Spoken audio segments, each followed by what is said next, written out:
নমস্কার, শুভ সকাল বন্ধুরা। নীলাঙ্ক ফ্যামিলি ব্লগে আপনাদেরকে স্বাগতম। আপনারা কেমন আছেন?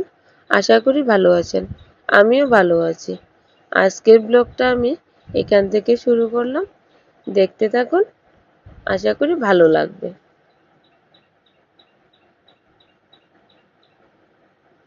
এখন আমি চা করব।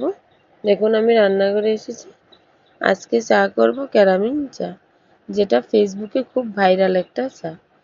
এখন আমি চিনি দিয়ে দিলাম 2 চামচ। আমি চা করব 2 কাপ, পরিমাণ মতো চিনি। এটাকে একটু নাড়াচাড়া করে নেব। তারপর দিয়ে দেব চা পাতা। চা পাতা 1 চামচ আর হাফ চামচ, 1.5 চামচ দিয়েছি। তারপর এটাকে আরেকটু নাড়া দেব। আপনারা চা পাতাটা আপনাদের যতটুকু চা করবেন সেই পরিমাণ মতোই চিনি আর চা পাতা দিবেন। এই যে দেখুন, এটা একটু বাদামি রং আসবে, চিনিটা গলে যাবে। একটু নাড়াচাড়া করতে করতে এটা শেষ, ক্যারামিন হয়ে গেছে। এখন এটাতে দিয়ে দিচ্ছি আমি পরিমাণ মতো দুধ। আমি দুধ দিয়েছি প্রায় 2 কাপের মতো, বড় কাপে। এই যে দেখুন, 2 কাপের মতো দুধ দেওয়া হয়েছে। এটাকে একটু জাল দিয়ে নেব। জাল দিয়ে তারপর তাতে দিয়ে দিয়েছি আমি একটু এলাচ। এলাচটা দেওয়া হয়েছে। তারপর আরেকটু জাল হবে। আপনারা বাড়িতে ট্রাই করবেন চাটা, দেখবেন কেমন হয়, আর আমাকে কমেন্টে জানাবেন চাটা কেমন হয়েছে। দেখুন বন্ধুরা, কি সুন্দর একটা কালার এসেছে চাটা। এখন আমি চাটাকে একটা কাপে নামিয়ে নেব। এই যে চা হয়ে গেছে।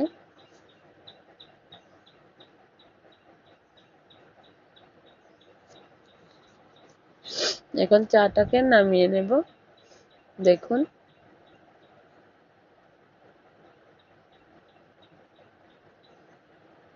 একটা ছাঁকনি দিয়ে ছেঁকে নিলাম চাটাকে।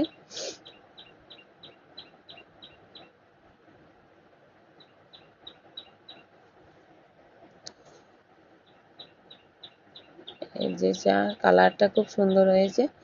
আজকে সকালে চায়ের সাথে ছিল বিস্কিট। এই যে এখানে চা বিস্কিট দেওয়া হয়েছে।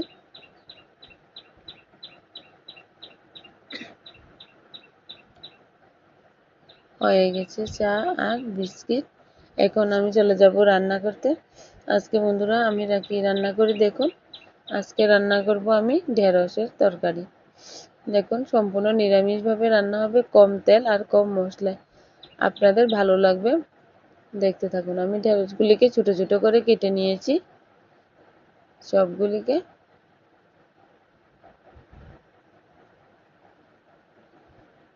ঢেঁড়স কাটা শেষে আমি আসলাম রান্না করতে। রান্না করতে লাগবে ঢেঁড়স, আলু, এখানে লাগবে শুকনো মরিচ, মেথি, লবণ, হলুদ, আর এখানে আছে কাঁচামরিচ বাটা, ধনে গুঁড়ো আর জিরে গুঁড়ো সামান্য একটু। একদম মশলা কম দিয়ে আমি রান্নাটা করব। এখানে কড়াইতে দিয়ে দিলাম তেল। তেলে তেলে আমি দিয়ে দেব একটু শুকনা মরিচ। শুকনা মরিচগুলোকে একটু চিড়ে নেব। এই যে তেলে দিয়ে দিলাম শুকনা মরিচ। তারপর তাতে দিলাম মেথি। মেথিটা যখন একটু কালো হয়ে আসবে তখন তাতে দিয়ে দিলাম আলু।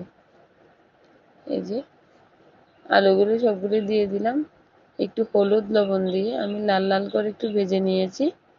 এখন তাতে দিয়ে দেব ঢেঁড়স। ঢেঁড়স দিয়ে দিলাম।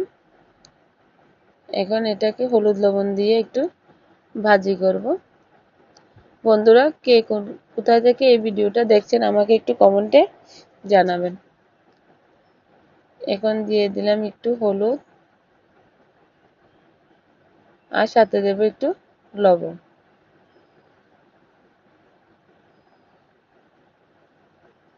হলুদ লবণ দেওয়া শেষ। তারপর এটাকে একটু ভাজি করে নেব। এই যে সবগুলিকে মিশিয়ে নিলাম। ভাজি করা হয়ে এসেছে, এখন দিয়ে দেব মশলাটাকে।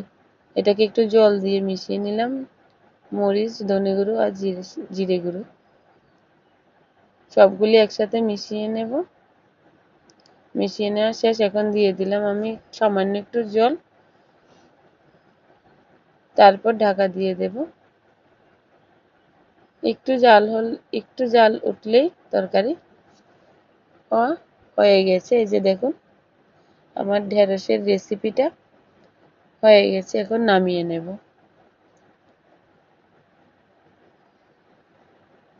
এটা সম্পূর্ণ নিরামিষ একটা রেসিপি। যারা নিরামিষ খেতে ভালোবাসেন তাদের জন্য এটা। বন্ধুরা, সারাদিনের কাজকর্ম শেষে এখন আসলাম আমি আমার ছোট্ট বাগানটাতে। যদি আপনাদের আমার এই ভিডিওটা ভালো লেগে থাকে একটা লাইক করে দেবেন, কমেন্ট করবেন আর শেয়ার করে দেবেন। আর আমার এই চ্যানেলটাকে সাবস্ক্রাইব করে দেবেন। ভালো থাকবেন বন্ধুরা, সুস্থ থাকবেন। ফিরছি নতুন কোনো ভিডিওতে। আজকের মতো এই পর্যন্ত। ধন্যবাদ সবাইকে।